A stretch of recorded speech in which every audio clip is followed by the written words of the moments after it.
আজকে দাঁতন কাটতে গিয়ে দেখি এখানে পুষ্পা 3 শুটিং চলছে। আজকে ছিল প্রথম রোজা, তাই আমি আর আমার বন্ধু মিলে চলে গেলাম দাঁতন কাটার জন্য আমাদের ডিভিসিতে, যেখানে একটা সুন্দর বটগাছ আছে। গিয়েই দেখি ওই বটগাছে পুষ্পা মুভির হিরো পুষ্পা রাজ বসে আছে। पुष्पराज मैं झुकेगा नहीं साला। पुष्पा पुष्पराज मैं झुकेगा नहीं साला। হ্যালো গাইস, তোমরা এখন দেখতে পাচ্ছ আমরা এখন আছি আমাদের নিজস্ব ক্লানে পাড়েতে। আর দেখো এই হচ্ছে বড় গাছ, আর এই হচ্ছে আমাদের পাশের গ্রামের ছেলে। এরা সব এখন দাঁতন কাটতে এসে, আর এই দেখো আমরা সবাই আছি, দেখতে পাচ্ছ। এই ছেলেগুলো, তোমার কিসের জন্য এসছো? मैं नहीं बताऊंगा। দাঁতন কাটতে। তোমাদের ঘর কোথায়?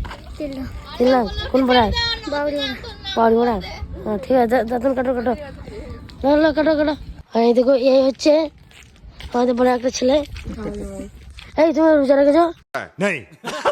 তারপরে আমাদেরকে পুষ্পা রাজ দাঁতন কেটে দেয় এবং দাঁতন কাটা হয়ে গেলে আমরা দাঁতনগুলো নিয়ে বাড়ি চলে আসি।